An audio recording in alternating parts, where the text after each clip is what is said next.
o que diz, vai levar a palavra.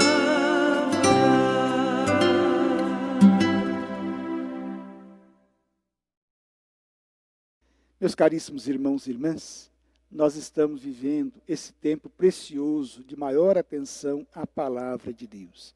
E todos os anos, no mês de setembro, a igreja faz uma proposta, onde nós possamos aprofundar o nosso conhecimento da mensagem da palavra do Senhor, que é a Bíblia, que é o livro mais vendido em todo o mundo. Então, nós devemos ter um carinho especial, porque é Deus falando conosco e nós falando com Deus através da sua mensagem. Se você vai educar o seu filho, é você que está falando com o seu filho. Se você pega a palavra de Deus e dentro dela busca um apoio para educar o seu filho, é Deus que está falando. Então daí a importância nós devemos dar na leitura diária da palavra de Deus. Se nós participarmos da missa, vamos supor, durante 2 anos, todos os dias, em 2 anos nós temos uma noção geral da palavra de Deus. E se nós participarmos da celebração da missa, somente nos domingos, aí nós temos em 3 anos uma noção geral da palavra do Senhor. Agora, nós não podemos ficar somente nesse tempo de celebração da Santa Missa para meditarmos a palavra. Mas devemos criar um hábito de leitura no dia a dia da mensagem do Senhor para todos nós. São Paulo, na carta aos Tessalonicenses, primeira carta aos Tessalonicenses, vai dizer: examinar a Escritura e tirar tudo o que for bom. E a leitura da palavra de Deus, ela tem a finalidade de nos orientar. Então, nesse mês, a igreja ela chama-nos a dar uma maior atenção, uma reflexão da mensagem da Bíblia.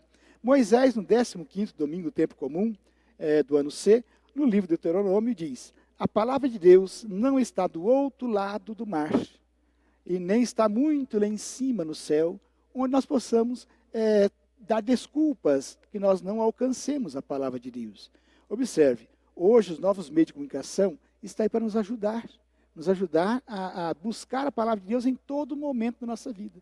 Então você pode usar os novos meios de comunicação para meditar a palavra de Deus, até mesmo no intervalo do seu trabalho. Então, quer dizer, é um grande desafio que nós temos nos tempos modernos, é justamente de criarmos momentos onde nós possamos meditar a palavra do Senhor. Então, não podemos dar desculpa, porque hoje a palavra de Deus ela está presente em todo momento da nossa vida.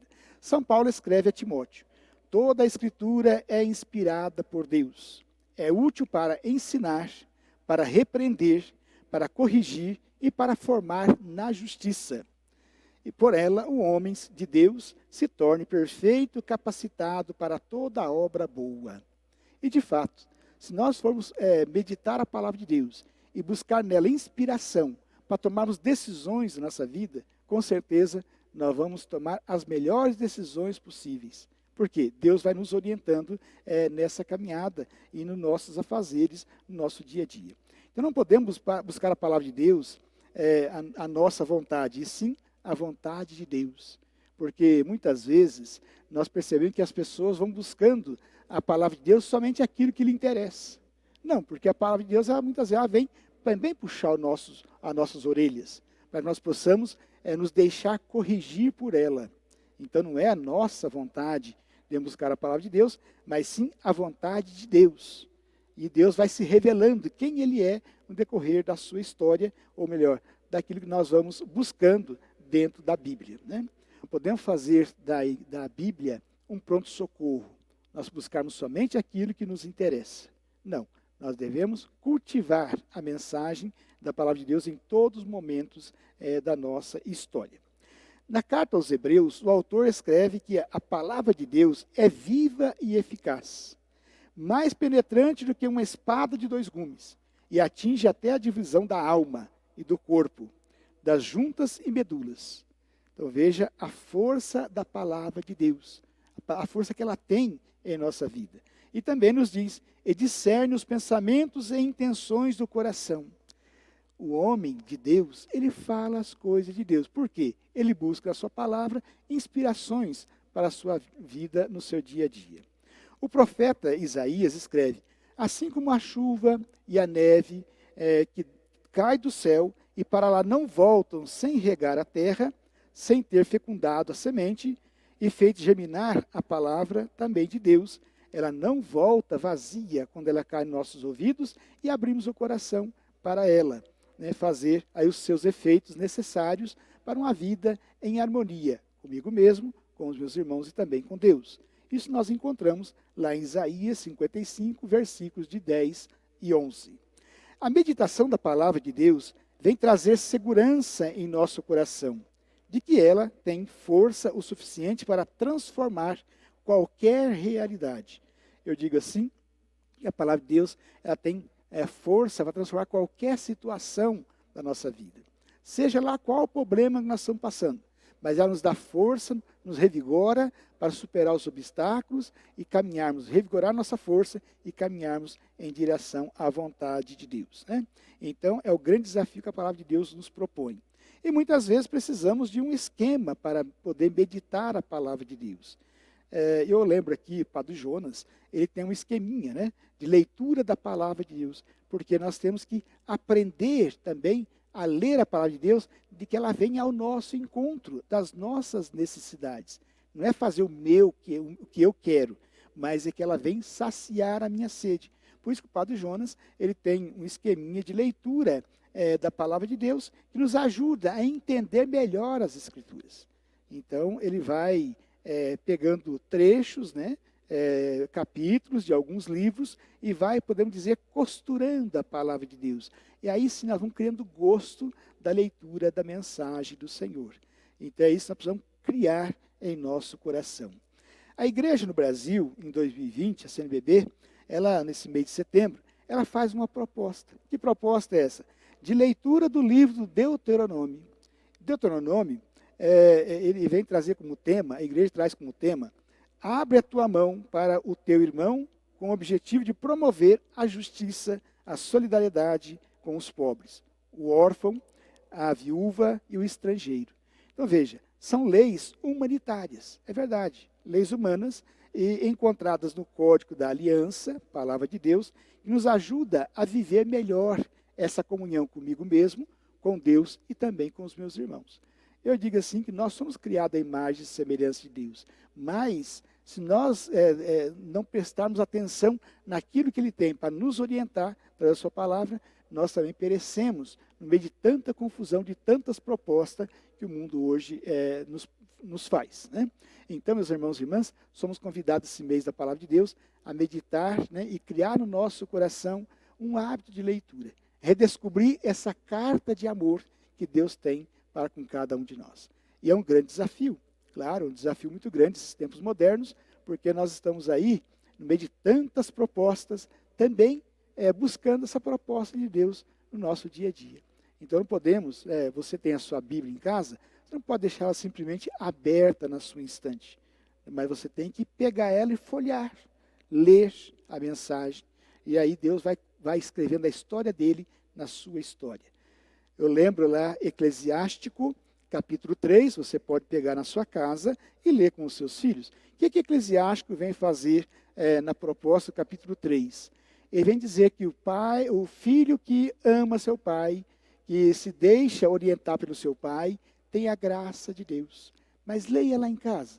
Pegue lá em casa o capítulo 3 do Eclesiástico e leia com seus filhos. Pais, mães, os filhos, leiam juntos. Você vai ver que coisa maravilhosa. É uma proposta que Deus tem para uma vida em família. Então ali, Eclesiástico vai trabalhar que quando nós deixamos levar por esse dom maravilhoso de Deus e pela sua palavra, a nossa vida vai ser mais saudável. A nossa vida vai ter gosto, e esse gosto não é um gosto qualquer, é o gosto de Deus. Então, façamos essa experiência da leitura da mensagem. Pode ler o capítulo inteiro, não tem problema. Leia o capítulo inteiro do Eclesiástico, capítulo 3. Eu lembro também, Colossenses, capítulo 3, onde São Paulo, ele orienta a vida familiar. Por isso que eu disse lá no início, que nós temos que criar o hábito de corrigir nossos filhos dentro da palavra do Senhor. Onde São Paulo, no capítulo 3, ele vai dar uma mensagem para a esposa, para o esposo e para os filhos. Ele vai dizer, esposa, ame o seu esposo, São Paulo, na carta aos Colossenses, ele vai dar uma mensagem e a orientação para a vida familiar. Ele vai dizer, esposa, sede submissa ao seu esposo. Ora, nós podemos pensar assim, mas São Paulo é muito machista? Eu digo que não. Por que eu digo que não? Que em seguida ele vai dar uma orientação também para o esposo. Esposo, ame a sua esposa no Senhor. Vejam, meus caros irmãos e irmãs, o que Jesus fez pela sua igreja, pela igreja que é a esposa do Cristo. Ele se entregou totalmente por ela. Aí cai por terra aquela mentalidade que diz que São Paulo é machista. Ele vai dizer, como Cristo amou a sua igreja, o esposo deve amar também a sua esposa. Depois vai dar um recado para os filhos. Filhos, obedeçam em tudo aos vossos pais. Veja que maravilha, obedecer aos nossos pais. Agora, eu digo, se nós não lermos com os nossos filhos, eles jamais vão descobrir por si mesmos. Talvez descubram, mas talvez demore um pouco mais de tempo para descobrir o que é a proposta de Deus do Evangelho para a nossa vida. Depois ele vai dizer, pais, não irriteis os vossos filhos para que eles não desanimem. Então veja, meus caros irmãos e irmãs, em 2 versículos, ali do capítulo 3 de Colossenses, São Paulo dá uma mensagem para toda a família. Faça uma boa leitura da palavra de Deus, deixe orientar por ela. E ela tem tudo para nos ensinar, como diz ali a carta a Timóteo, né? O homem se torna perfeito, e a palavra de Deus vai nos aperfeiçoando para ter uma vida mais equilibrada e mais próxima da vontade de Deus possível. Façamos esse desafio, melhor, aceitamos esse desafio de viver na graça e no amor de Deus, meditando a sua palavra em todos os momentos da nossa vida. Faça essa experiência e você vai ver que você vai ser diferente. A sua família vai ser diferente. Você vai perceber, né, e sentir esse gosto de Deus na sua vida, na vida dos seus filhos, na vida da sua esposa, do seu esposo e de todos os seus familiares. E isso vai criando uma corrente de solidariedade na palavra de Deus na nossa sociedade também. Uma boa leitura e que Deus abençoe e peça o dom da sabedoria, o dom de discernimento para meditar a palavra de Deus. Antes de você começar a ler a palavra, peça, né, os dons do Espírito Santo. E que ele vai te orientando para entender melhor e viver melhor a palavra do Senhor.